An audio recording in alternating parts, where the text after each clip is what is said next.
जगदिया जोता वाली माता तेरी सदा ही जय हो। बोल सच्चे दरबार की जय हो। श्री गुरुदेव भगवान की जय। श्री गणेश भगवान की जय। महामाई की जय हो। जय करे वीर बजरंगी। आप सभी को जय माता दी। जय भोलेनाथ। हालांकि कह दो जय माता दी।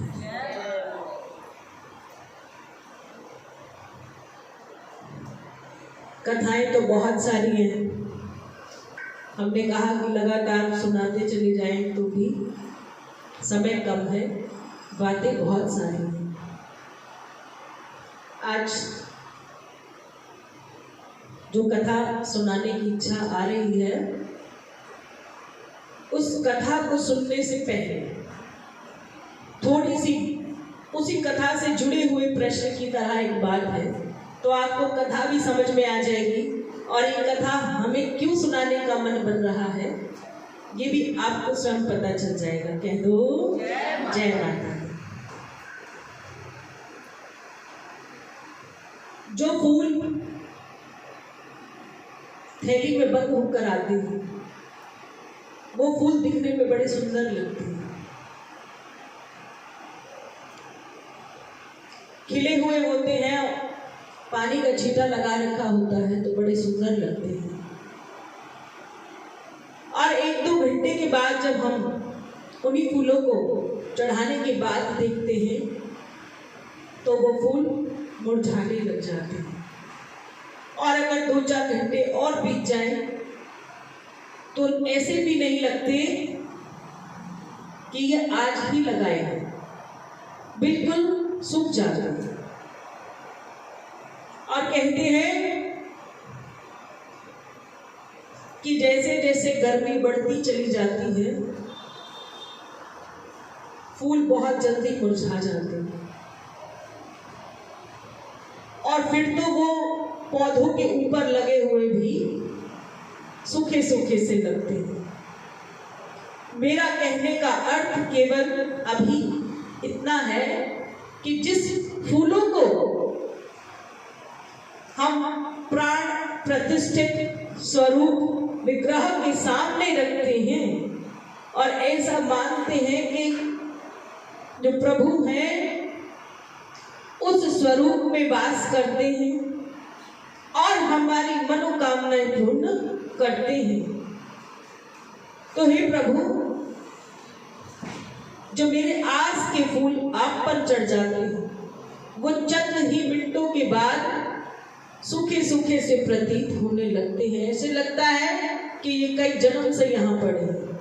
और 1 साल की बात तो बहुत बड़ी है, ये तो ऐसे लगते हैं चंद घड़ियों के बाद भी इसकी शक्ल ऐसी हो जाती है जैसे ये किसी काम की नहीं है। कह दो जय माता दी। ये तो थी हमारी बात। प्रश्न क्या निकलता है यहां से? प्रश्न निकलता है कि भक्त कभी कभी अपने गुरुओं से पूछते हैं कि जैसे जैसे मैं भक्ति करता हूं या मैं भक्ति करती हूं तो मुझे तसल्ली नहीं होती। अभी जो प्रश्न है वो ये है कि मैं भगवती के इतने करीब होने के बावजूद भी शारीरिक रूप से इतना सुंदर क्यों नहीं हूं? कह दो जय माता दी। कहा जाता है कि जब तेल की जोत कहीं लगाई जाती है के साथ साथ देसी घी की जोत जहां भी लगती है, तो मैंने ऐसे अपने बड़े बूढ़ों से सीखा था। तो मैंने उनसे पूछती थी कि भाई जो ये तेल बच जाता है हमें इसका क्या करना चाहिए। तो कुछ लोगों ने कहा कि इसको हम तेल को ना दोबारा जलाने लग जाते हैं। तब मैंने कहा कि शायद ये ठीक नहीं है। मैंने एक बार कहीं फिर पढ़ा या सुना, मुझे याद नहीं, कि उन्होंने कहा कि ये तेल और ये घी हमारे कष्टों का निवारण करने हेतु होता है। अच्छा जी, कह दो जय माता दी। तो प्रश्न है कि भगवती मेरे इष्ट महारानी के मैंने इतने करीब आकर सेवा की तो मेरा तन रूपी फूल मुरझा क्यों गया है? कह दो जय माता दी। अगर इसी प्रश्न से आगे चलना है और ये प्रश्न आप जो सुन रहे हैं वो लोग और जो YouTube के माध्यम से भी सुन रहे हैं वो सभी लोगों को ये कथा आज मैं बड़े भाव से सुनाने चाहती हूँ। और इसका कारण भी यही है, एक बार एक भक्त होता है। देखो इस संसार के अंदर भगवान की कोई कमी नहीं। आप दक्षिण से लेके पूरब और पश्चिम से लेके उत्तर तक चले जाना, भगवान के स्वरूप और उनके नाम की कोई कमी नहीं है। लेकिन कहते हैं कि जितने भगवान हैं उतने ही इंसान भी हैं। अपने ही मोहल्ले में देखने चले जाओ तो बहुत सारे लोग मिलते हैं, लेकिन आप हर किसी का हाथ पकड़कर उसे ये नहीं कह सकते कि तू आए तो आधा किलो मेरे लिए घर के लिए सामान लेते आना। इसलिए नहीं कहते क्योंकि हम उसे आज्ञा नहीं दे सकते, क्योंकि हमारा उसके साथ कोई भाव नहीं है। तब भगवान भी इतने प्रकार के रूपों में है कि ये हमको ही तय करना है कि हमारा इन सब भगवान रूपी जो नाम शक्ति है उसमें से ऐसा कौन सा भगवान है जिसे मैं हाथ में पकड़कर ये कह सकूं कि आप मेरे लिए ये लेते आना। तो हमारे हिंदू धर्म में भगवान ने कहा कि इनको छूट है। राम भी दिए और कृष्ण भी दिए, हनुमान जी भी दिए, भोलेनाथ भी दिए, भैरवनाथ भी दिए और माँ भगवती के अनेकों नामों रूपी शक्ति आप सबको दी। पर कमाल की बात है ये नहीं कहा कि कौन सी पूजा किस बच्चे को किस रूप में करनी है। कह दो जय माता दी। यानी उन्होंने कहा कि केवल सनातन धर्म से जुड़े हुए बच्चों को मैंने भक्ति के रूप में स्वतंत्रता दी है।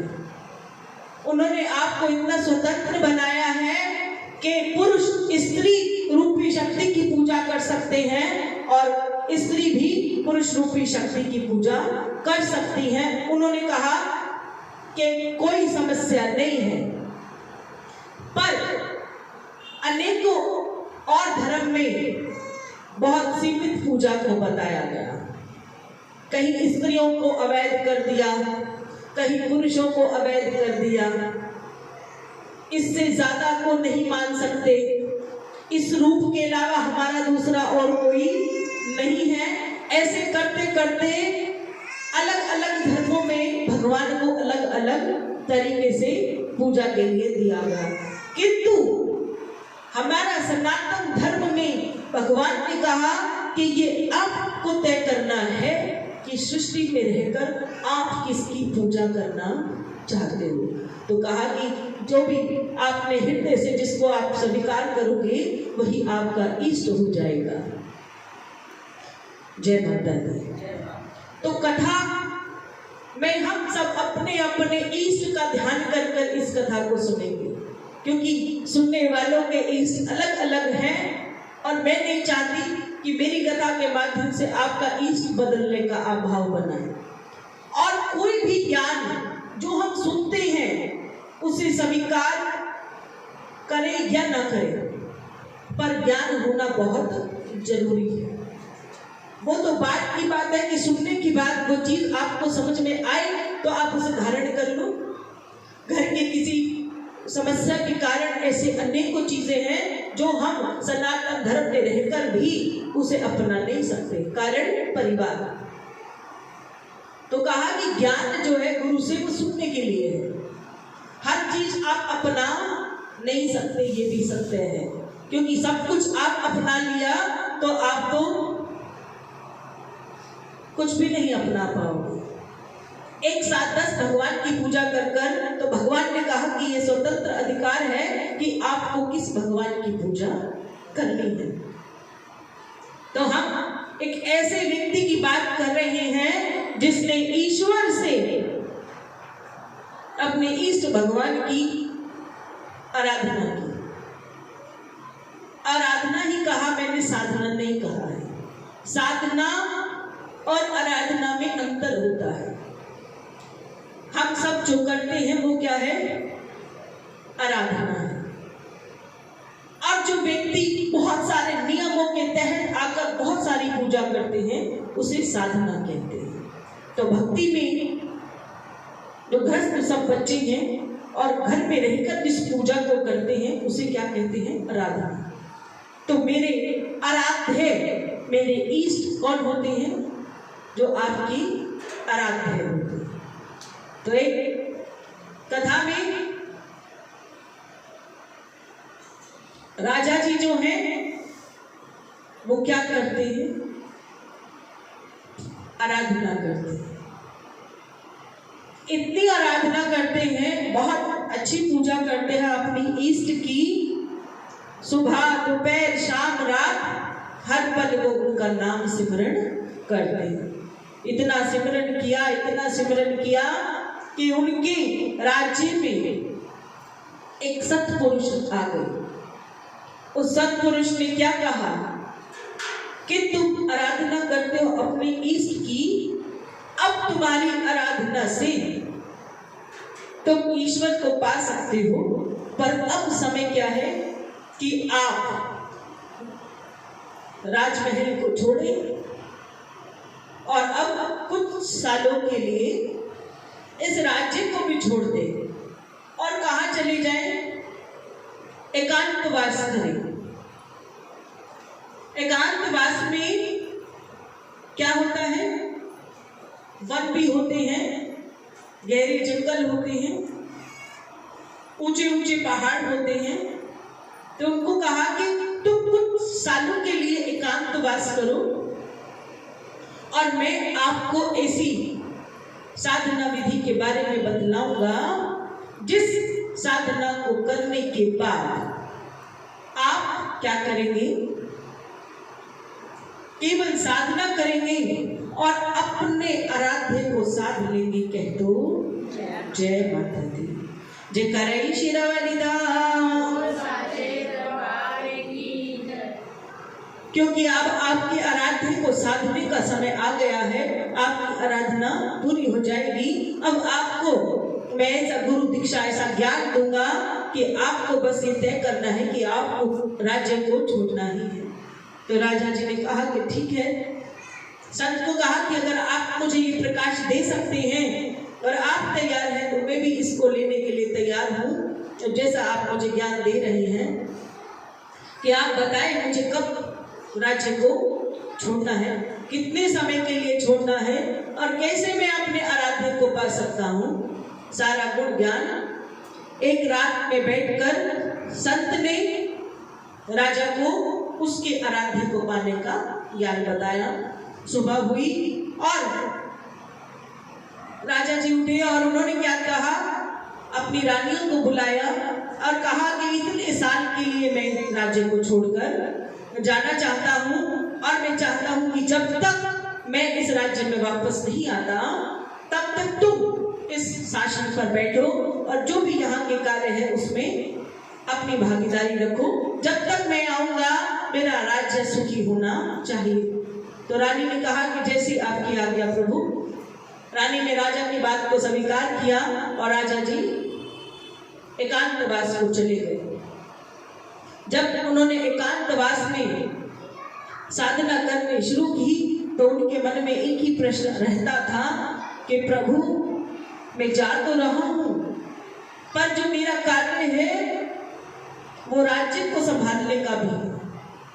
कहीं ऐसा ना हो कि जब आपकी बताई हुई अवधि के बाद मैं वापस आऊं और मेरी धर्म पत्नी जो यहाँ की राजकुमारी है अगर उसने राज्य को नहीं संभाला तो प्रजा जो है वो बेहद दुखी हो जाएगी और सब क्या कहेंगे, सब मुझी को आकर ताने देंगे कि आप चले गए और पीछे से जो शहर है वो खराब हो गया। एक दिन में एक समय तो उसके मन में ऐसा विचार आ ही जाता था। जैसे जैसे समय बीतता गया, साधना बढ़ती गई। साधना के कई चरण होते हैं। अंतिम चरण पर जब साधना आ गई तो साल भर की साधना रह गई थी। आराधक जो है उसके मन में विचार आया कि अगर मुझे 12 साल की साधना बताई गई है तो 11 साल साधना के पूर्ण हो गए हैं, पर मैंने 4 इतनी सारी साधनाओं के चरण तय कर लिए हैं। अंतिम जो चरण बचा है, मुझे अब तक जो पीछे मैंने साधना की उसका प्रभाव मुझे देखने को नहीं मिल रहा है। क्यों? तो उसके मन में विचार आया कि चलो कोई बात नहीं, जब संत ने 12 साल की साधना का कहा है तो मैं अंतिम चरण को भी बखूबी कर कर इसे पूर्ण करूंगा। और जैसे ही साधना 1 साल की बची है, जब वो करने लग जाते हैं, अपने सभी कार्य करते हैं, तो एक दिन ऐसा आता है कि वो रोने लग जाते हैं और कहते हैं कि मैंने परिवार को भी खो दिया, मैंने अपने जहां मैं राजा हूं मैं अपने उस राज्य को भी छोड़ दिया, मेरी राजकुमारियां हैं, मेरे बच्चे हैं, मेरी संतान है, तो मैंने अपने इष्ट की साधना है तो सब कुछ छोड़ दिया। यहाँ तक कि मुझे आज वन में एकांतवास करते हुए 11.5 साल हो गए हैं। तो वो अपने आराध्य को कह रहे हैं कि तुम कब आओगे, कब आओगे, कब मुझे अपने दर्शन कराओगे, जिससे कि ये मेरी साधना है वो परिपूर्ण हो जाएगी। समय बीतता गया। जब वो खूब रोए तो आसपास के वहां के एकांतवास में जीव जंतु देख रहे हैं कि ये साधना कर रहा है और रो रहा है। समय बीत गया। एक रात उनको हल्की सी आवाज महसूस हुई और उन्होंने अपनी आंखें खोल के देखा। वो देखते हैं कि उनके जो आराध्य हैं, जिनकी वो साधना कर रहे थे, वो उनके समक्ष आकर खड़े हो गए। कह दो जय माता। अगर ये कथा है तो लगेगी कि कथा है। अगर लगा कि ये जीवन में किसी के साथ इतने समय के बाद जब ऐसी स्थिति आ जाती है तो वो समय कैसा हो जाता होगा कि जो साधक है वो खड़ा हो गया और जोर जोर से रोने लगा। और रोने के बाद प्रभु ने कहा कि अभी ना मिलने के कारण तुम रो रहे हो, अब मैं तुम्हारे सामने खड़ा हूं और तुम रो रहे हो, क्योंकि चंद ही घड़ियां बची हैं और आपकी साधना के 12 साल पूरे होने वाले हैं। तो एक काम करो कि जल्द से जल्द मुझे बताओ कि तुमने मेरी साधना, मेरी आराधना इतने सालों से की है कि तुम मुझसे क्या वरदान चाहते हो। क्योंकि वो इतने भाव से पूजा करता था तो उसको समझ नहीं आया कि मुझे क्या मांगना है। अंत में उसने कहा कि मैं जब यहाँ आया था तो मुझे केवल अपनी प्रजा का ध्यान था। उन्होंने अपने ईष्ट को कहा कि आप अगर मुझे कुछ दे सकते हो तो मैं जानता हूं कि आपके दर्शन से ही मेरा जीवन सफल हो जाएगा। तो आप मेरे पूरी राज्य को अपने दर्शन कराओ। और क्योंकि 12 साल बीतने वाले हैं, सभी परेशान होंगे, तो आपके दर्शन करते ही सबका जीवन बहुत अच्छा हो जाएगा। तो मैं आपसे सिर्फ यही चाहता हूँ कि मेरे सारे राज्य को अपने दर्शन दे दो। उनके आराध्य ने कहा कि ये संभव नहीं है, ऐसा नहीं हो सकता, तुम्हें कुछ और कहना है, कुछ और मांगना है तो मांग लो, ये मैं नहीं दे पाऊंगा। उसने कहा कि मुझे और किसी चीज की लालच नहीं है, क्योंकि राज्य मेरे पास है, रानियां मेरे पास हैं, राजकुमार संतान रूपी मेरे पास है, धन दौलत की मुझे कोई कमी नहीं है। तो बस मेरे पास मांगने के लिए कुछ है ही नहीं। तो मैं केवल अपने राज्य के निवासियों का सुख चाहता हूँ। उसके इसने कहा कि ये तो मानने वाला नहीं है। तो उन्होंने कहा कि मैं तुम्हारी बात मानने के लिए तैयार हूँ। लेकिन हर चीज को पाने के लिए कुछ नियम बने हैं। तो उन्होंने कहा कि मुझे आपके सारे नियम मंजूर हैं। उन्होंने कहा कि मैं ये यहाँ टीला जो बना है, मैं यहीं बैठकर तुम सबके राज्य के लोगों का इंतजार करूँगा। तुम जाओ राज्य में और वहाँ की सभी जिसको तुम्हें लगता है दर्शन कराने चाहिए थे, दर्शन होने चाहिए, तुम उन सबको लेकर यहाँ आ जाओ और सब यहाँ दर्शन करेंगे और जो उनकी मनो इच्छा भी होगी वो भी मैं पूरी अवश्य करूँगा, ऐसा मेरा वचन है। राजा बहुत प्रसन्न हुए और उन्होंने कहा कि मैं फटाफट गया और शाम होने से पहले पहले मैं अपने सारे राज्य के व्यक्तियों को लेकर आपके पास पहुंच जाऊंगा। उनके इस भगवान ने कहा कि ठीक है, जैसी तुम्हारी इच्छा।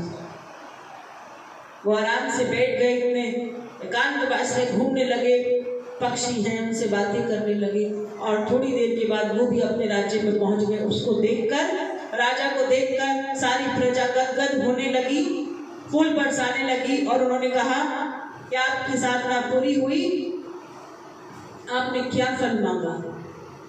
तो सबने को उन्होंने इकट्ठा किया और कहा कि आपके पास 4 से 5 घंटे हैं, सभी मेरे साथ चलो, मेरे इष्ट के दर्शन करो और मनवांछित जो तुम्हें इच्छा हो तुम मांग लेना। सारी जगह ब्याती हो गई और सभी राज्य के जो लोग हैं वो राजा के महल के आगे एकत्रित हो गए। कह दो जय माता। जैसे ही शहर होता है उसमें कई श्रेणी के लोग होते हैं, उसी प्रकार राज्य में भी ऐसा होता है कि निर्धन भी होते हैं, बीच की श्रेणी के भी होते हैं और उच्च श्रेणी के लोग भी होते हैं। जब निम्न को एकत्रित किया गया, सबको एकत्रित करने लगे, अभी कुछ क्षण ही चले थे कि उन्होंने देखा वहां पर तांबे की बहुत सारी मोहरें रखी हुई हैं, वे अनंत पहाड़ों के ऊपर वो बिछी हुई हैं। उन्हें समझ नहीं आया और उन्होंने राजा जी को कहा कि आप आगे आगे चलो और हम तुम्हारे पीछे पीछे आ जाते हैं। जितने निम्न श्रेणी के लोग हैं उन सब ने क्या किया, सभी ने अपने कपड़ों को उतारा और उसमें से जितनी तांबे की मुद्राएं थी उन्हें एकत्रित करना शुरू कर दिया। अब मुद्राएं इतनी सारी हो गई तो उन्होंने कहा कि तुम आगे जाओ और हम पीछे इसे घर रखकर आ जाते हैं। जो निम्न के थे उन्होंने तो कभी तांबे की मुद्राएं इतनी सारी एक साथ देखी ही नहीं थी। थोड़ा सा आगे चले तब देखा कि चांदी की मुद्राएं रखी हैं। तांबे वाली तांबे की ले गए और जब चांदी चमक रही थी, प्रकाश इतना तेज था तो उन्होंने देखा कि वो तो लगता है पीछे नहीं आए हैं, ऐसा ना हो कि हम भी इस मौके को छोड़ दें। तो उन्होंने कहा कि राजा जी आप बस सीधे सीधे चलते रहो, हम तुम्हारे पीछे पीछे आ रहे हैं। और उन सबने चांदी की मुद्राओं को एकत्रित किया और वो भी अपने शहर को, राज्य को वापस लौट गए। राजा जी ने पीछे मुड़कर देखा कि संगत तो मेरी इतनी सारी आ रही थी जो राज्य के वासी थे, अब तो ये कुछ ही लोग रह गए हैं। तो उन्होंने कहा कि अब समय भी खत्म होने को आया है। उन्होंने 3 से 4 घंटे का मध्यांतर जो समय दिया है वो खत्म होने वाला है, तो तुम भी अब जल्दी जल्दी चलो। उन्होंने देखा कि रेत के अंदर जो है सोने की मुद्राएं हैं और रेत इतनी तेजी से चमक रही थी। उन्होंने क्या कहा राजा जी को कि आप आगे जाओ और हम आपके पीछे पीछे आ रहे हैं। उन्होंने भी अपने लिए व्यवस्था की और सारे सोने की मुद्राएं, एक कलयुग नहीं सतयुग में भी जब इंसान सोने की मुद्राएं देख ले तो पागल और भ्रमित हो जाता है। अच्छे बुरे की कभी उसने फिर सोच रखी ही नहीं है। सोने की मुद्राएं होती हैं, सोना जब चमकता है तो सब कुछ भ्रमित हो जाता है। और जब उन्होंने सारी मुद्राएं सोने की एकत्रित की तब राजा ने देखा कि मेरे पीछे पीछे तो कोई भी नहीं है, अब समय बीतने वाला है। उन्होंने रानी का हाथ कस के पकड़ लिया कि अब चंद ही घड़ियां बची हैं कि तुम फटाफट चलो। रानी ने कहा कि मैं आ रही हूँ राजा को कि तुम चलो, कहीं ऐसे ना हो कि आप अपने आराध्य की मुझे दर्शन कराने की इच्छा में समय निकल जाए। तुम फटाफट पहुंचो और कहो कि मैं आ रही हूँ। अभी वो पहुंची ही नहीं थी कि उन्होंने देखा कि बहुत सारे हीरे और बहुत सारी मालाएं एक चट्टान के पास रखी हैं। कहते हैं स्त्री के पास कितना भी धन क्यों ना हो, उसकी नीयत हमेशा भूखी होती है। उसको आप जितना भी दे दो, सिर्फ इतना सा मत देना, उसकी नीयत इतने से में आकर रुक जाती है। तो राजकुमारी ने सोचा कि ये तो बहुत अच्छे जेवरात हैं, मेरे पास ये वाले तो हैं पर ये वाले नहीं हैं, और वैसे भी जिस इष्ट के दर्शन के लिए मैं जा रही हूँ उसके दर्शन तो राजा जी ने कर ही लिए हैं, तो जो भी वरदान राजा जी को प्राप्त होगा उसका फल तो मुझे अवश्य मिलेगा। वो भी जेवरात को एकत्रित थैले में करने लग गई। उसने सोचा कि मैं वहां जाऊंगी तो ये राजा जी नहीं छुड़वा देंगे, तो उसमें भी अपना पीठ मोड़कर वो भी राज्य की तरफ वापस चली गई। राजा जी ने चंद घड़ियों में इंतजार कर पीछे मुड़ के देखा और रानी को आवाज लगाई कि रानी तुम कहाँ चली गई। पर्वतों पर एक आवाज लगाते हैं तो वो 3 गुना बढ़कर आ जाती है। तो वो कह रहे हैं कि रानी, तो पीछे से बदले रानी रानी रानी। रानी को पता चल गया कि राजा मुझे आवाज लगा रहे हैं। उसने भी अपनी तेज उतनी ही दौड़ को इतना तेज कर लिया कि कहीं राजा ये ना कहे कि मैंने तुझे आवाज लगाई और तूने आवाज को सुना नहीं। और अंत क्षण में उनके आराध्य आंख बंद कर आराम से मस्ती में लेटे हुए हैं और कह रहे हैं कि कहाँ रह गए, मुझे भूख भी लगी थी, प्यास भी लगी थी, धूप भी बहुत तेज थी, पर मैंने कहा कि कोई नहीं, मैं अपने बच्चे का जब तक वचन पूरा नहीं करूंगा तो मैं भी यहाँ से हिलने वाला नहीं हूँ। और तुम तो 4 घंटे से भी ज्यादा लगाकर आए, तुम्हारे राज्य के लोग कहाँ हैं? जब उन्होंने चारों ओर देखा, राज्य के लोग कहाँ हैं? यहाँ तो कोई भी नहीं है। उन्होंने कहा कि मैंने तो सुना था कि तुम्हारे रानियां हैं 2-3, उनकी संतानें भी हैं, वो सब भी नहीं दिखाई दे रही, तो तुम उन्हें नहीं लेके आए। तो राजा जोर जोर से रोने लगा और उन्होंने कहा कि भगवान, मुझसे बहुत बड़ी भूल हो गई। मुझे लगा कि मैंने आपको पा लिया तो मैंने सब कुछ पा लिया, और आपको पाने से जो सुख की प्राप्ति मुझे हुई, मुझे लगा कि वही सुख मैं अपने राज्य में रहने वाले लोगों को भी दे दूं तो उनका जीवन का भी कल्याण हो जाएगा। इतना मेरा मन का विचार था, लेकिन शायद ये मेरी जिंदगी की बहुत बड़ी भूल थी, क्योंकि जहां मुझे आनंद मिले वहां सबको आनंद मिले ये संभव नहीं है। उनके आराध्य ने उनको ऊपर उठाया, उनके आंसू पहुंचे और कहा कि मैंने तो बेटे तुझे पहले ही कहा था कि तुझे जो वरदान मांगना है मांग ले, पर तूने सारे संसार का कल्याण सोचा। सृष्टि के अवरुद्ध होकर भी मैंने तुझे कहा कि मैं तेरे लिए ये करने को तैयार हूं, लेकिन जब तक राज्य, जब तक सृष्टि, जब तक संसार अपना भला खुद नहीं जानती, उसका सुख किस चीज में छुपा है, जब तक उसको वो पता ही नहीं है, तब तक आप कितनी भी उंगलियां पकड़ पकड़ कर उन्हें ईश्वर से मिलाने का प्रयास कर लेना, वो कभी ईश्वर से मिल नहीं सकते, क्योंकि ये सबकी अपनी अपनी भावना है। तुझे लगा कि मेरे दर्शन पाकर तुझे संसार मिल गया, लेकिन उनके लिए संसार उनका अपना आराध्य भी नहीं है। उनका संसार तो वो चंद सिक्के हैं जो मिट्टी से भी बदतर हैं।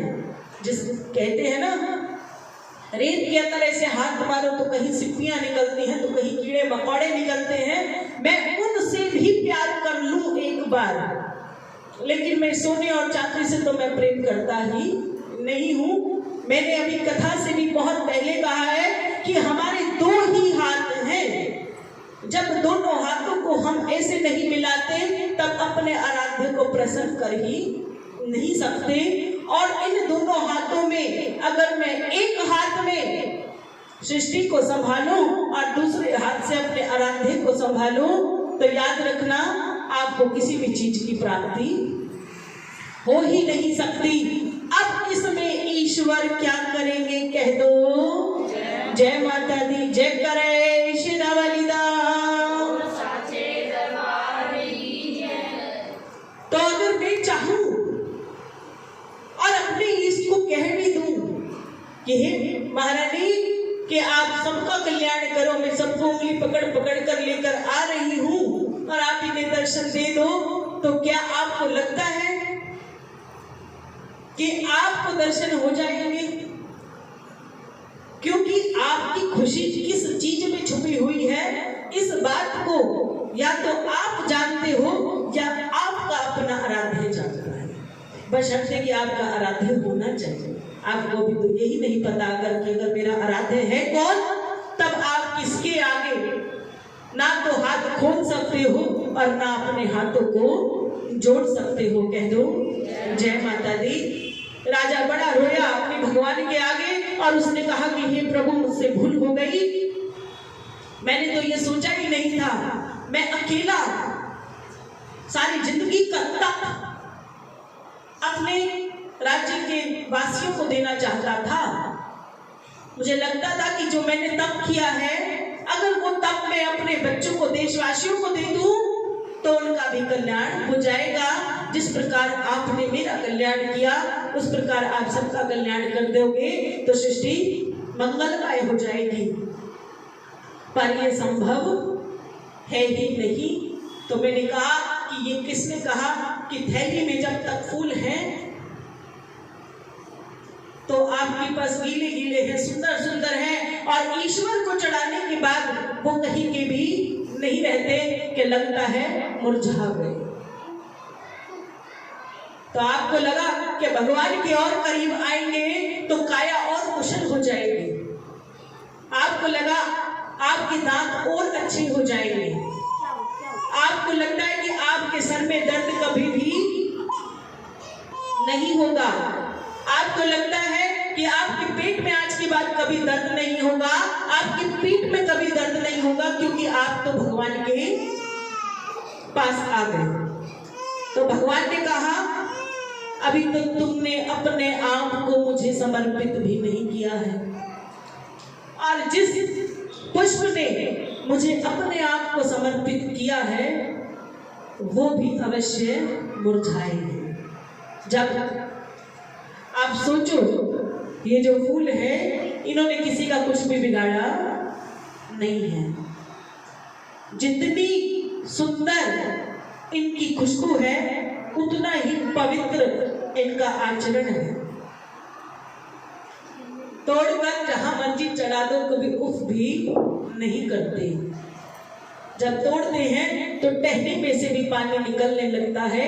एक बार तो उनका भी हृदय दुखी हो जाता है, लेकिन वो कहते हैं कि मैं जानता हूँ ईश्वर को कि मैं किस योनि में मेरा जन्म हुआ। मैं पुष्प हूँ, या तो कट कर चढ़ जाऊं और या फिर इसी टहनी पे मुरझाकर गिर जाऊं, तो मरना तो मुझे फिर भी है।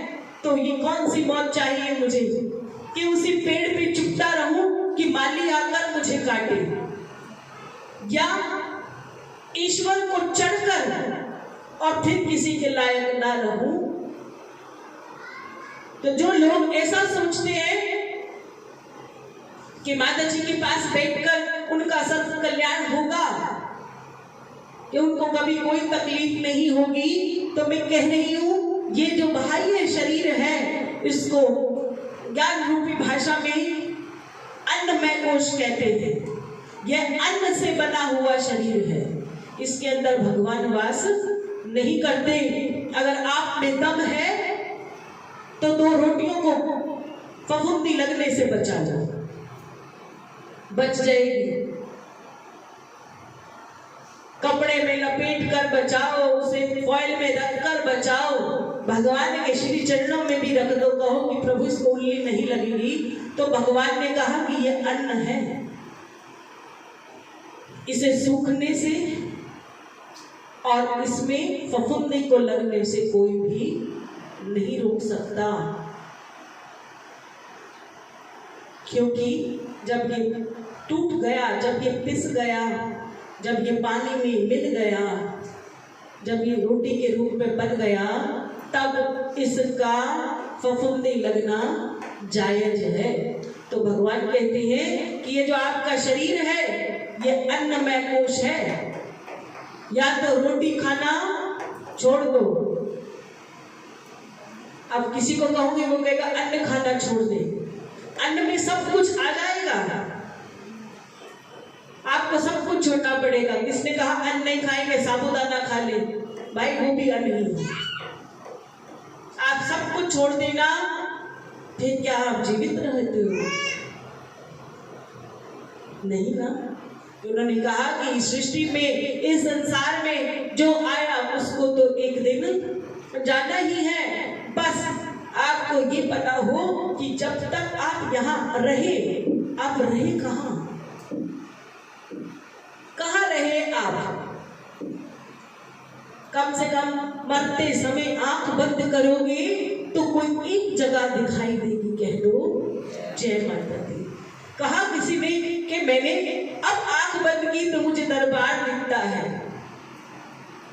होती है ना चर्चा, हम बातें करते हैं कि मैंने आंख बंद की तो मुझे ना बद्रीनाथ दिखता है ना केदारनाथ दिखता है, मुझे तो शिव शक्ति धाम दिखता है।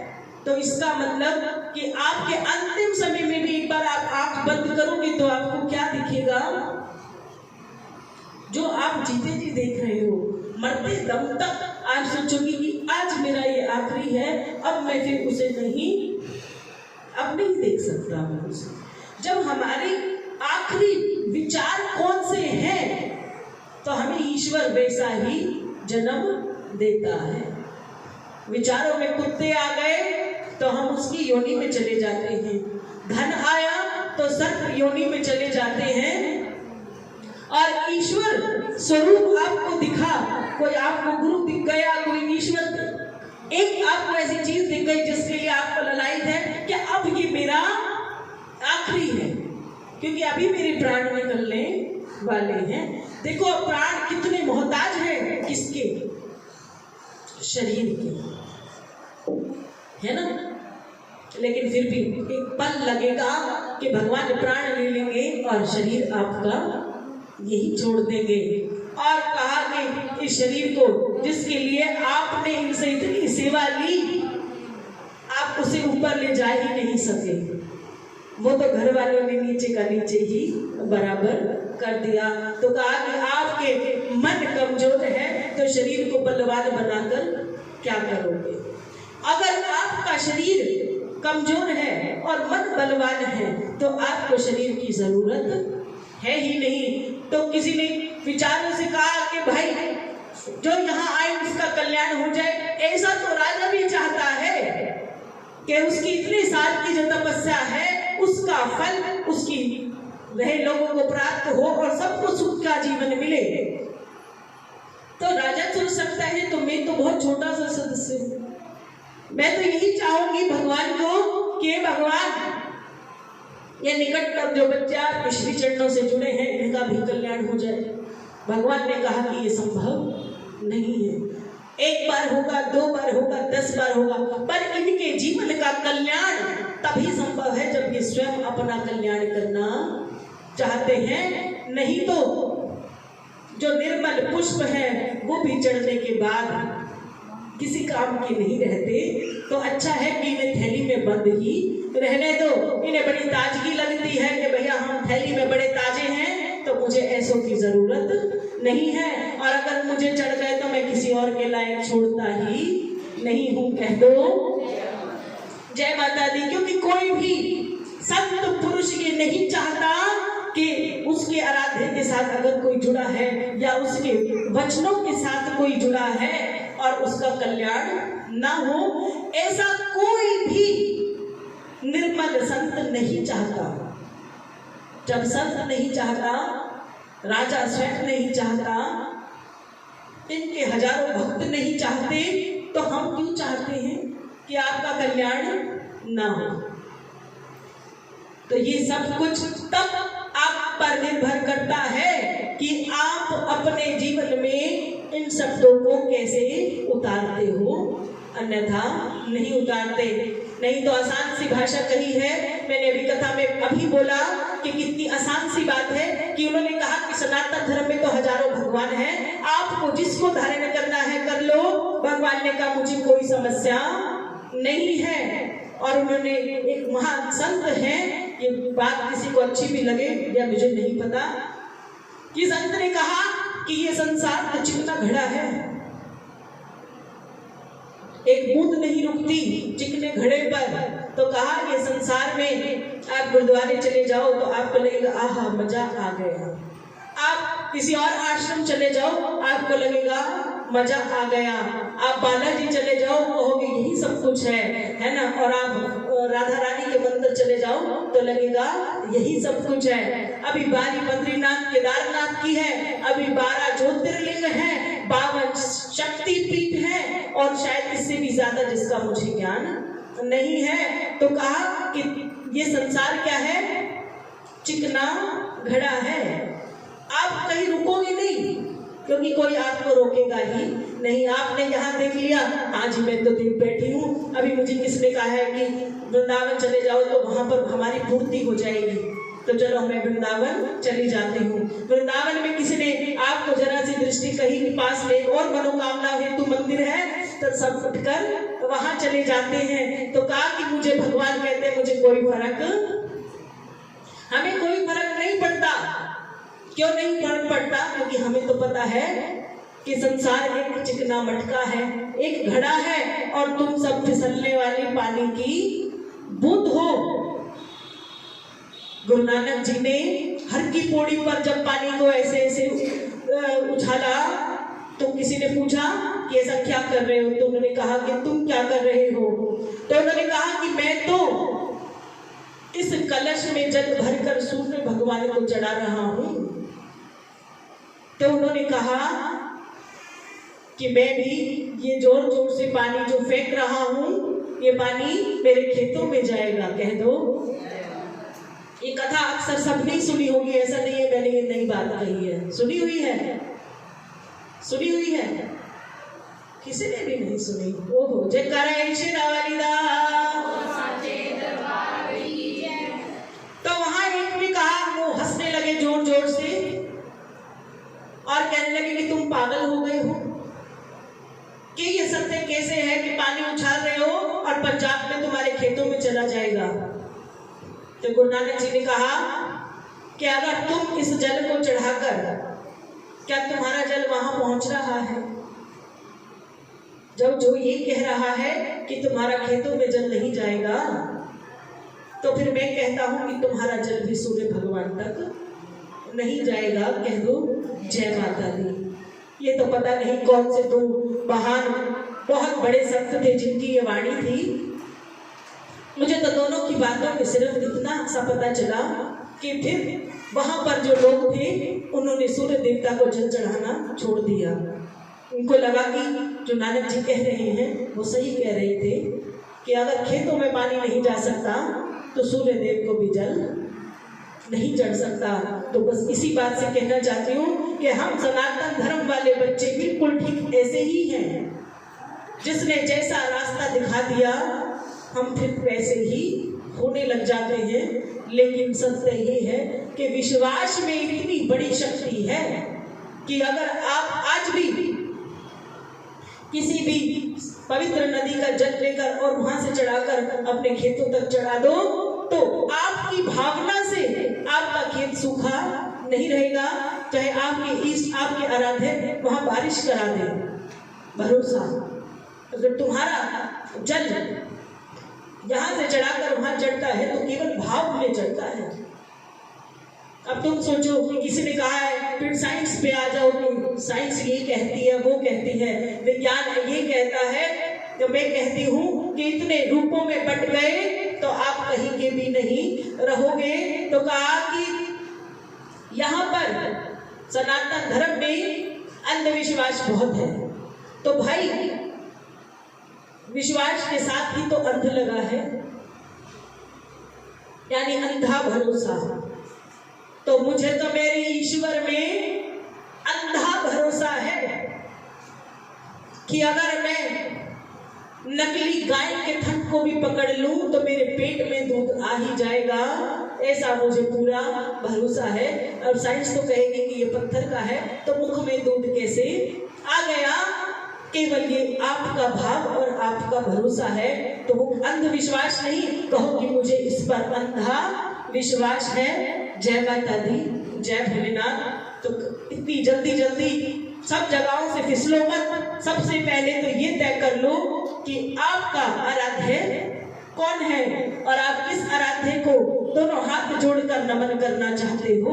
जो कष्ट आप भोगते हो उसका कारण इस सृष्टि में दूसरा कोई भी नहीं है।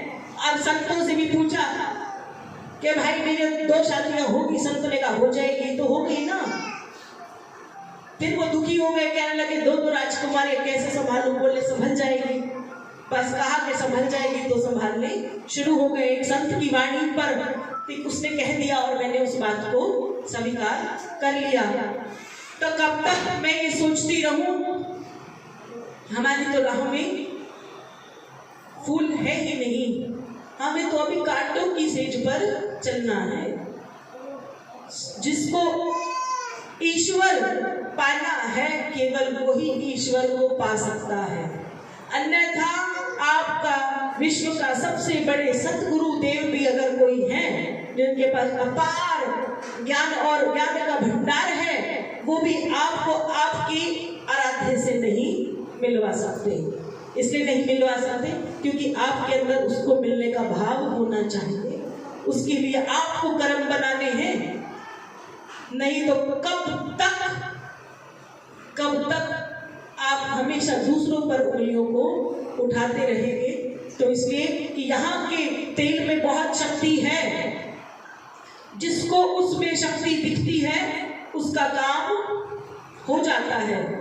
मेरे पास ऐसे हजारों बातें हैं जो माई की जोत जगती है शनिवार को, उसका तेल लगाकर हजारों ठीक हो जाते हैं, क्योंकि जिसकी आस्था जिसका आराध्य उस तेल में उसे दिखता है उसके लिए वो बेड़ा पार कर देती है। पर अगर किसने कहा कि इसमें ऐसा है क्या, तो सच में उसके लिए सच में कुछ भी नहीं है। अब मैं लाख बार भी कह लूं कि महारानी इसे दर्शन दे दो, वो कहती हैं कि इसको जरूरत नहीं है। इसका कल्याण तो एक पेन किलर से भी हो सकता है, क्योंकि इसे इस तेल में अभी उतना भरोसा नहीं है। तो सिर्फ एक ही शब्द में ये कहना चाहती हूँ कि आपको अपने आराध्य पर ये तय करना है कि आपका आराध्य कौन है। जब तक आप आराध्य को नहीं बना सकते, अपने हृदय में प्रेम को पैदा नहीं कर सकते। भक्ति करनी है तो आराधना से करनी है। आने वाले दिनों में मां नवरात्रे फिर शुरू हो जाएंगे। हजारों सालों से चले आ रहे हैं ये नवरात्रे। किसी ने राम ने भक्ति करी तो उसने रावण पर विजय पा ली, तो भक्ति तो उसने भी की ना। अगर तुम्हारे जीवन में कष्ट आ रहे हैं तो तुमने भक्ति नहीं की। जब तक तुम भक्ति नहीं करोगे तब तक अपने जीवन पर विजय प्राप्त आप नहीं कर सकते। जय करे श्री रवलिदास। तो इसलिए मेरे प्रश्न के उत्तर तो आप ही के किसी के थे, मैंने तो सिर्फ इसको जवाब देने का एक प्रयास किया है। फिर भी अगर किसी और को नया कोई प्रश्न पूछना हो तो मुझसे पूछ सकता है। कह दो जय माता दी। जय करे श्री रवलिदास। जय जय